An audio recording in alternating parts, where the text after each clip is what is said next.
It begins on a quiet morning in Washington, D.C., May of 2001. The city was already tense. Politics always made it that way. But that spring felt different. Because somewhere inside the nation's capital, a young woman simply vanished. Her name was Chandra Levy, a brilliant 24-year-old intern with her entire future ahead of her. And within days, her disappearance would grow into something far larger than a missing person report. It would drag the nation's media into chaos and pull a U.S. Congressman into the center of a storm. It's a case with rumors, broken timelines, conflicting testimony, and a truth that keeps slipping through the cracks 2 decades later, and we still don't have answers. This is the unsolved mystery of Chandra Levy. Chandra Levy wasn't just another name in a file. She was born in California, raised in Modesto, bright, driven, curious, the kind of young woman who didn't just want to witness history. She wanted to stand close enough to hear the gears of government operate. She studied journalism, then criminology. She was fascinated by the structure of justice, how systems shape outcomes, how truth has to be hunted, not handed. That curiosity eventually led her to Washington, D.C. In the spring of 2001, she secured an internship with the Federal Bureau of Prisons, a placement most people her age could only dream about. For someone in her early 20s, working in the nation's capital wasn't just a resume line. It was a door into a world where power lived. Friends described her as someone who was happy in D.C., energized by it. She jogged regularly. She lived alone. She was independent, but she wasn't reckless. She had plans. She had direction. So when Chandra suddenly stopped answering emails, stopped calling home, stopped existing in her daily routine, nothing about that matched who she was. This wasn't a woman who walked away from her life. Something, or someone, interrupted it. Washington, D.C. in the spring of 2001 was a pressure cooker, disguised as a city of monuments and cherry blossoms. Beneath the polished marble and carefully cut lawns, there was a culture of whispers, a place where every handshake had a consequence. Every conversation had a shadow. George W. Bush had recently taken office. The election that brought him there had been one of the most bitterly debated outcomes in modern American history. The Capitol was still adjusting, still trying to figure out what this new political era meant. Congress was tense. Federal agencies were tense. The entire city felt like a chessboard where every piece was alive, constantly moving. D.C. wasn't just government. It was ambition. It was relationships. It was secrets. And like every city where power concentrates, there was a darker pulse beneath the polite exterior. Affairs, career deals, backdoor alliances, lives woven together through politics, favors, and silence. Chandra stepped into that world at the age of 24, eager to belong in it. She lived near DuPont Circle, right in the center of the city's young professional heartbeat, a place filled with other interns, analysts, junior staffers, all chasing their futures, hoping to break into the inner circle. But that environment, the access, the proximity, it also came with vulnerability. Because in Washington, nothing stays quiet, not rumors, not relationships, and certainly not disappearances. So when Chandra Levy's absence became known, this wasn't just a missing person in a big city. This was a crack that formed in the Capitol, one that would widen and widen until it exposed things no one expected to be pulled into the light. Chandra's last known presence wasn't dramatic. It wasn't a phone call. It wasn't a scream. It was data. Digital breadcrumbs. On May 1st, 2001, she logged into her laptop inside her D.C. apartment. Investigators later discovered she searched for information about Rock Creek Park, trails, jogging routes, paths. Something about that park caught her focus that morning. That was around 11 a.m., and then silence. Her membership at the gym goes unused. She doesn't show up to meetings. Her voicemail begins to fill. The normal rhythm of her life simply stops. Days pass before anyone realizes she isn't answering messages. Her parents back in California feel something is wrong. Not just delayed. Wrong. They call police. They start pushing. Harder than anyone expects to have to push for the safety of their own daughter. Authorities enter her apartment. Inside, they find her cell phone still there. Her credit cards untouched. Her keys present. Her medicine still in the bathroom. Nothing chaotic. Nothing broken. Everything looked like she intended to come back. Except she never did. No forced entry. No sign of struggle, no note. Just a young woman, gone. And that digital clue, Rock Creek Park, was logged, noted, and then underappreciated at the time. Because at that moment, police had no idea that single online search would become one of the most important details in the entire investigation. Her last known action wasn't running. It wasn't screaming.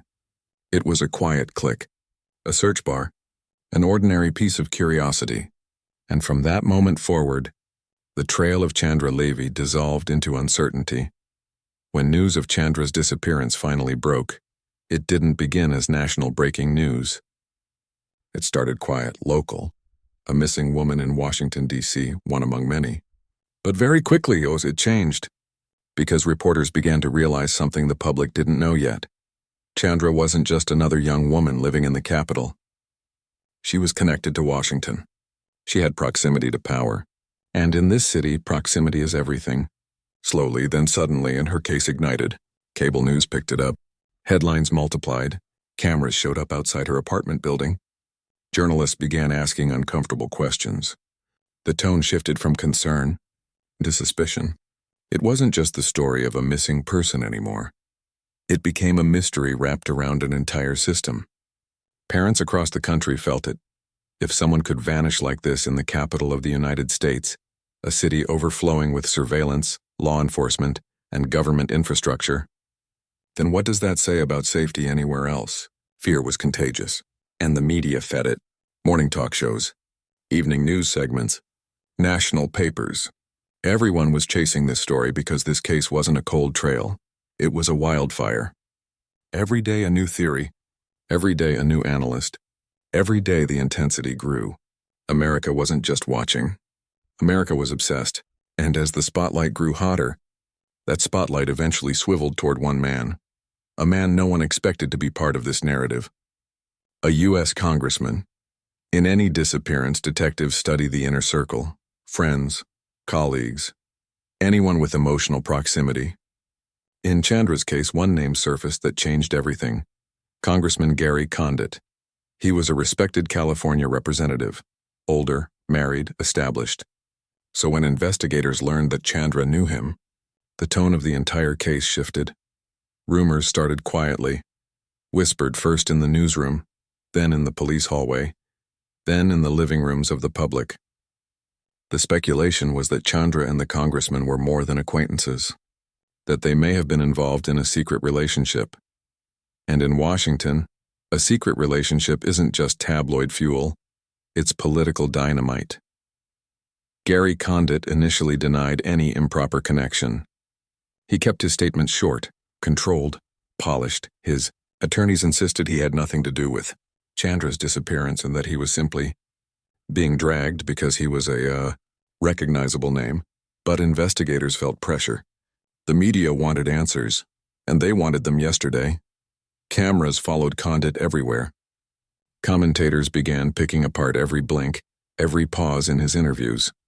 His career began to fracture in real time, and still, there was no evidence placing him at the scene of a crime.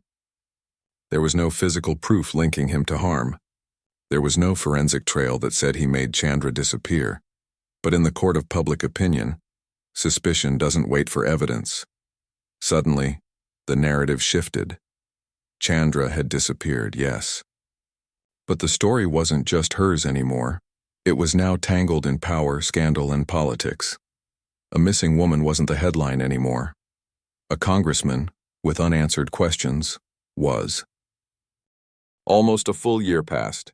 Seasons changed. The news cycle shifted. But the Levy family waited, frozen in a kind of grief that doesn't move forward because there is no closure to step into. Then, in May of 2002, a man walking his dog in Rock Creek Park stumbled across something he couldn't ignore. Bones, human remains, scattered in an area thick with brush, deep enough inside the park that an ordinary hiker wouldn't just pass through it casually. When investigators arrived, their worst fears were confirmed. It was Chandra. Exactly 1 year after her disappearance, she was finally found, in the very place she had searched online the morning she vanished. But the timing was brutal to the investigation. Because by then, the natural environment had stripped away nearly everything investigators needed. 1 year in the elements erased critical evidence. Weather, animals, erosion, time itself had become an accomplice. Her remains were skeletal. Her clothing was degraded. DNA possibilities were limited. Autopsy results could not determine an exact cause of death. Not strangulation, not trauma, not stabbing, nothing conclusive. The park had swallowed the truth, and when it finally let her go, the details were nearly dissolved. This wasn't just another tragic discovery. It was confirmation of how fragile evidence can be, and how fast a case can slip from solvable to speculation. Years passed with no arrest, until prosecutors found a man they believed could finally close the chapter. His name was Ingmar Gwandiki, a young immigrant from El Salvador, who had been known to assault female joggers in Rock Creek Park around the same time Chandra vanished. He was already serving time for separate attacks. His history made him an attractive suspect, and in a case with very little physical evidence, the circumstantial pieces became enough. Gwandiki was charged, and eventually convicted. The public finally exhaled and believing justice had arrived. Headlines declared closure, but behind the scenes there were cracks, serious ones. The case relied heavily on jailhouse testimony, a fellow inmate claiming Gwandiki confessed to him. Later, that witness admitted he lied. Other statements turned unstable. Details didn't line up. And suddenly, the foundation of the conviction collapsed under the weight of its own weakness. Almost a decade after Chandra was found, prosecutors reversed course. Her supposed killer was granted a new trial, and eventually, the charges were dropped altogether. A man was once painted as the villain, then erased from the story. The case that felt solved wasn't solved at all. And with that reversal, the investigation cracked wide open again. Chandra Levy's death returned to where it started. Haunting mystery with no proven suspect and a city still unsure who stole her future. Even now, more than 20 years later, the case feels like a puzzle with corners missing. There are theories that hover around the edges of this story like ghosts, but none of them have been anchored by proof. Why wasn't Rock Creek Park searched more aggressively in the beginning, when her final online search pointed directly to it? Why did certain investigative paths go cold? Not because they were disproven, but because attention was being swallowed by the political scandal? There were other potential suspects, names that flickered through files, men who attacked women in that same park, during that same season. Some were investigated quickly, some were sidelined by the glare of the media narrative, some information never fully resurfaced into public view. And then there are the digital questions, unanswered even today. For example, Chandra's computer logs show that her search was focused on a specific part of Rock Creek Park. Did she plan to meet someone there? Or did she simply intend to go for a jog, unaware that another presence was already watching that trail? There are people who still believe the truth was buried not in evidence, but in silence, that somewhere someone knows what happened and has simply chosen not to speak. Missing pieces don't just represent lack of proof. They represent the voices that never came forward, the moments that never taped, the questions that keep circling, unanswered. And until those missing fragments come to light, everything stays suspended between what we think happened and what actually did. For Chandra's parents, this didn't end when the cameras turned away, or when the headlines found newer tragedies to spotlight. They were thrust into the center of a story no family ever wants, a story where the world knows their daughter's name, but not the truth of her final moments. The Levy family pushed for answers, pushed for accountability, pushed for lawmakers to take missing persons cases more seriously. They met with officials. They sat in hearings. They used their pain as leverage, because doing nothing would have been surrender. And surrender wasn't an option for them. Her mother once said that the hardest part isn't grief. It's the uncertainty, because grief has an outline. It has shape. But uncertainty is a void. It keeps spinning. It keeps taking. Chandra's case also forced a conversation about the flaws in the system, how political noise can drown out real investigation, how media speculation can distort direction, How easy it is to misplace focus when narrative becomes more valuable than evidence. Today, Chandra Levy's story is still taught in criminology courses. It still appears in documentaries, investigative forums, and case study discussions, not because it ended, but because it never properly did. Her legacy is not just the mystery. It is the reminder that an unsolved case is never just a file in a cabinet. It is a family still waiting for a knock on the door with answers. And for the Levys, the knock has never come. Even after all these years, the Chandra Levy case remains a shadow in American true crime history, a reminder that unanswered questions can linger longer than evidence. A city full of surveillance, a trail that should have been bright, a life that should have continued. And yet, no definitive truth. A woman disappeared. A political storm erupted. And the ending was never written. So now, when the question turns to you, what do you believe happened in Rock Creek Park that day? Was Chandra targeted by someone she knew? Was it a random predator who crossed paths with her by chance? Or is the real story still buried somewhere, waiting to be uncovered? Share your thoughts, theories, and perspective in the comments. Because sometimes, the truth doesn't emerge from case files. Sometimes, it comes from the people still asking the right questions.